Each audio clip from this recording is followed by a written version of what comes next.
શ્યામ મહિલા મંડળ જુનાગઢ દ્વારા ધૂન સત્સંગનું આયોજન કરવામાં આવ્યું। પુરુષોત્તમ માસ જેઠ અધિક માસ નિમિત્તે ગુરુ સમાજના શ્યામ મહિલા મંડળ દ્વારા ભક્તિભાવ માટે શ્યામવાડી ખાતે ધૂન સત્સંગનું આયોજન કરવામાં આવેલ, જેમાં જોશીપરા સ્થિત શ્રી ગિરિરાજ ગોવર્ધન વૃજ મંડળની બહેનોને ધૂન માટે આમંત્રણ આપવામાં આવેલ છે। બહેનો દ્વારા ખૂબ આનંદ અને ઉત્સાહપૂર્વક પુરુષોત્તમ ભગવાનના ધૂન કીર્તન રજૂ કરવામાં આવેલ। આ કાર્યક્રમમાં સત્યમ સેવા મંડળના છેલ્લા 32 વર્ષથી ટ્રસ્ટી તરીકે જોડાયેલા અને અંતકન્યા છાત્રાલયના પણ ટ્રસ્ટી એવા શાંતાબેન બેસ પ્રેરક ઉપસ્થિત રહી હતી, જેમનું શાલ એમ જ સત્તાધારના પૂજ્ય શામજી બાપુની છબી મીનાબેન ગોહિલ તથા મીનાબેન ચૌહાણ દ્વારા સન્માન કરવામાં આવેલ, તેમજ ગિરિરાજ ગોવર્ધન વૃજ મંડળની બહેનોનો પણ આભાર માનવામાં આવેલ। કાર્યક્રમમાં મહિલા મંડળની બહેનો દ્વારા પણ રાસની રમાજટ બોલાવી ઉત્સવનો આનંદ માનવામાં આવ્યો હતો।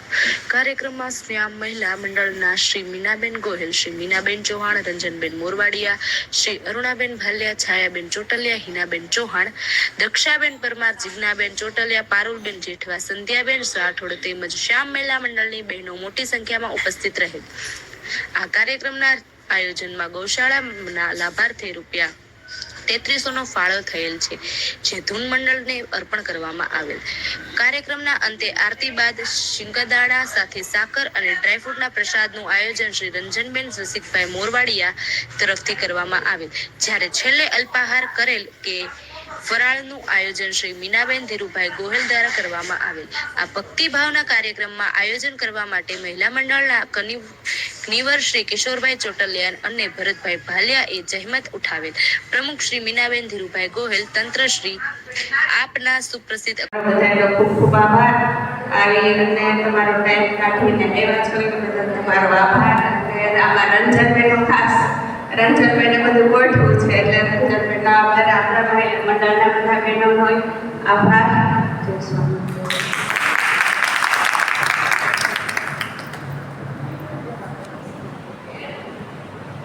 અને આપણે અહીંયા જુનાગઢની અંદર એક એવી સંસ્થા છે કે જે લગભગ નામથી આ બધા પરિચિત હશો, સત્યમ સેવા યુવક મંડળ। સત્યમ સેવા યુવક મંડળની પ્રવૃત્તિઓ જો અત્યારે બોલવા બેસીએ તો કલાકનો સમય વિયો જાય, એટલી પ્રવૃત્તિઓ કરે છે। હજારો દીકરીઓને એમને લગ્ન કરી અને સાસરે વળાવી છે, તેમજ રોજ સાંજે અત્યારે સિવિલ હોસ્પિટલ ખાતે ત્યાં દર્દીઓને જમવાનું અને જે પ્રસૂતા બહેનો હોય અને ડિલિવરી આવી હોય એને કાયમી માટે ચોખા ઘીનો શીરો પીરસવાનો અને અનેકવિધ એવી પ્રવૃત્તિઓ કે જે આપણે વર્ણવી ન શકીએ એટલી પ્રવૃત્તિઓ સત્યમ સેવા યુવક મંડળ દ્વારા થઈ રહી છે।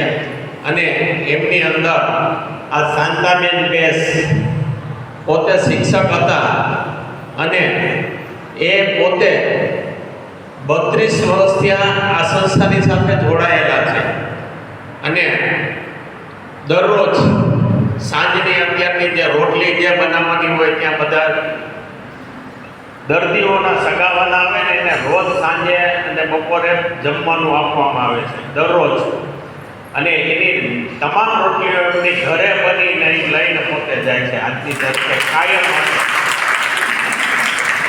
શાક ને એવું બધું ત્યાં બનાવે પણ ઘરે રોટલીઓ બનાવે એ 2-3 બહેનો છે એ કાયમ માટે રોટલી બપોરે અને સાંજે લઈને પોતે જાય અને દરરોજ દિવસે અને આવી અનેક અને સત્યમની કોઈ પણ સેવા પ્રવૃત્તિ હોય એમાં એમનો ફાળો હોય જ। પછી લગ્નનું હોય કે કોઈ પણ કાર્ય હોય સત્યમ સેવા મંડળનું એની અંદર અંધ દીકરીઓ જે છે અહીંયા અંધ દીકરીઓ છે એ છે આ બેન પોતે શિક્ષક છે એટલે એનો પોતાનો જે આત્મા છે શિક્ષણને લગતો, તો એ પોતે એ અંધ દીકરીઓને દરરોજ 1 કલાકનું ટ્યુશન કે એ ભણાવે।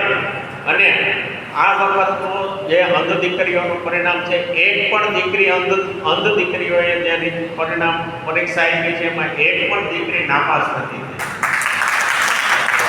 આવી અનેક સેવા પ્રવૃત્તિઓ શાંતાબેન દ્વારા થઈ રહી છે અને મીરાબેનની સાથે